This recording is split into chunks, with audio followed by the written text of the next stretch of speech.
Bonjour à toutes et à tous, c'est Rose des conseils de Rose et je suis ravie de vous retrouver pour une nouvelle vidéo ensemble. Aujourd'hui, on reprend les bonnes habitudes avec une nouvelle vidéo sur comment investir, notamment quand votre vie est divisée entre plusieurs pays ou que vous voulez investir de manière internationale.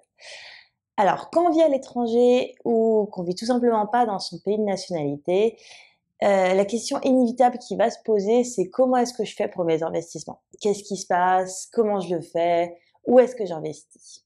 Lieu de résidence, lieu de nationalité ou même un troisième pays, un pays tiers, ou les deux, ou les trois, ou les quatre, c'est une question. Et aujourd'hui, on va passer au crible ensemble 5 questions qu'on se pose souvent quand on est sur le point de passer à l'acte en matière d'investissement. C'est parti! Alors, première question, où est-ce que j'investis? Pour cette question, tout dépend de votre pays de résidence. Mais si on aborde la question de manière générale, on va plutôt privilégier le pays qui est le plus stable économiquement. À moins que vous ayez une connaissance approfondie d'un pays plus instable économiquement, dans lequel vous souhaitez investir parce que vous y croyez. Parfois, les risques, c'est payant. Mais dans le cas où votre cœur balance entre deux pays qui sont plutôt stables économiquement, on peut y envisager d'investir dans le pays dont la monnaie est la moins forte. Dans ce cas-là, vous allez bénéficier d'un taux de change favorable, ce qui permettra à votre investissement d'être plus important que dans le pays dont la monnaie est la plus forte. Par exemple, en Europe, la livre anglaise est une monnaie plus forte que l'euro. Ce qui fait qu'il peut être plus intéressant d'investir dans un pays qui a l'euro que d'investir au Royaume-Uni, puisque facialement, votre investissement sera plus important en euros qu'en livres. Deuxième question, dans quoi est-ce que j'investis? Alors cette question est la même pour tous les investisseurs, que vous soyez résident ou non résident. Dans quoi investir? C'est une question plutôt universelle. Par contre, si vous êtes non résident français et que vous souhaitez investir en France, votre choix des possibles va vite être très limité. Puisque si vous n'avez jamais été résident français ou que du temps où vous ayez été résident français, vous n'avez pas ouvert de livret réglementé comme le livret A, le LDD et sa suite, vous n'avez pas ouvert de PEL, de plan épargne logement, ou de PEA ou même de PER, donc de plan épargne en action ou de plan épargne retraite, ces produits sont devenus presque impossibles d'accès. Donc dans ce cas-là, vous allez devoir et vous allez pouvoir vous concentrer sur des investissements comme l'assurance vie, qui est une sorte de couteau suisse de l'épargne, les comptes titres qui sont toujours ouverts aux non-résidents et les actions et tout ce que vous pouvez mettre dedans.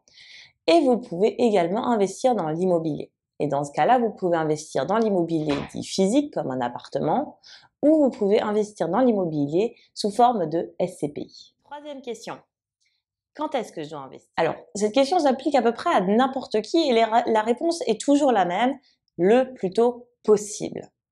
Alors, quand on vit à l'étranger et notamment dans un pays qui n'a pas de protection sociale, il est conseillé de bien constituer une épargne de précaution adaptée au pays avant de commencer à penser à investir dans ce pays ou dans un autre. Quatrième question, pourquoi devrais-je investir? La question fatidique. Mais oui, en soi, pourquoi aller s'occuper d'un truc aussi barbant que d'investir avec tous ces papiers, toutes ces choses à faire? Eh bien, il y a plusieurs raisons pour s'y mettre. La première, c'est quand on n'est pas sûr d'avoir une retraite, que ce soit en France ou ailleurs, il est toujours bien de penser à assurer ses vieux jours. Et c'est encore plus intéressant quand on se dit que si nos investissements sont intéressants, ces vieux jours peuvent être beaucoup plus proches qu'on ne le pense. La deuxième raison, c'est que laisser son argent dormir sur un compte bancaire, c'est laisser tout doucement l'inflation aller grignoter votre épargne et vous faire perdre de l'argent. Et c'est presque aussi embêtant que de laisser des fourmis envahir vos placards de cuisine. Je vous laisse avec cette image. Alors, la troisième raison, c'est que plus on investit jeune, plus le champ des possibles est important.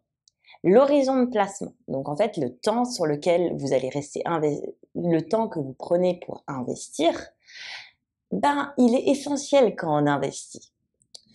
Donc, plus on investit tôt, plus on a le choix dans nos investissements qui prennent des horizons de placement sur 10, 15 ou 20 ans. Alors, Quatrième raison, c'est que quand on vit à l'étranger, il est bon d'avoir des investissements dans son pays d'origine, donc dans son pays de nationalité. Le seul pays au monde qui est capable de vous protéger et vers lequel vous pouvez revenir s'il se passe quoi que ce soit dans votre pays de résidence. Et dans ce cas-là, en fait, avoir des investissements dans plusieurs pays ou avoir des investissements dans votre pays de nationalité, c'est une stratégie de sécurité. Et cinquième question, comment est-ce que j'investis? Alors, la meilleure question pour la fin. Et oui, comment on investit en fait? Si on est convaincu qu'il faut investir là, maintenant, tout de suite, bah, techniquement, comment on fait? Alors, on a plusieurs solutions. Dans la première solution, c'est vous pouvez le faire tout seul. À vrai dire, il y a tellement de sites internet aujourd'hui qui vous proposent de faire des investissements en ligne et autres, que techniquement, vous avez besoin de personne.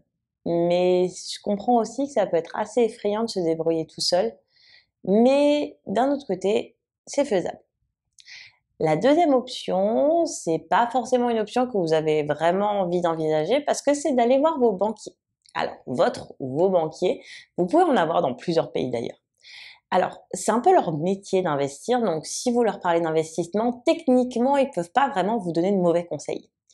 Et à vrai dire, c'est les seuls à pouvoir vous accorder de prêts bancaires si vous voulez investir dans l'immobilier physique. Donc, c'est toujours une solution à envisager. Alors, la troisième solution, elle est un peu intermédiaire entre les deux premières, c'est d'aller voir un conseiller indépendant en investissement. Alors, un peu comme moi, à vrai dire. Alors, ces conseillers, ils sont des experts en investissement, mais ce ne sont pas des banquiers. Et ils sont là pour vous suivre dans la durée et donc pas vous laisser tomber au bout de 2 ans comme vous pouvez voir votre conseiller bancaire disparaître au bout de 1 ou 2 ans. Et cette personne, si vous avez peur en fait de pas tomber sur une bonne personne, le plus efficace, c'est d'aller demander des recommandations de cette personne ou de simplement, première précaution, lui demander son numéro d'ORIAS s'il vous propose des produits d'investissement français. Si une personne vous propose des produits français, elle doit avoir un numéro ORIAS. Voilà, c'était les 5 questions sur l'investissement à l'international. Alors, si cette vidéo vous a plu, n'hésitez pas à la liker, à la commenter et à la partager. Pour toutes vos questions et pour toutes vos envies de vidéos, n'hésitez pas à commenter cette vidéo ou même à m'envoyer directement un message avec vos questions et quel thème de vidéo vous ferait plaisir. Et j'essaierai au mieux de proposer des vidéos sur ce thème. Et là, il me reste plus qu'à vous souhaiter une bonne journée, un bon week-end et une bonne semaine à tous.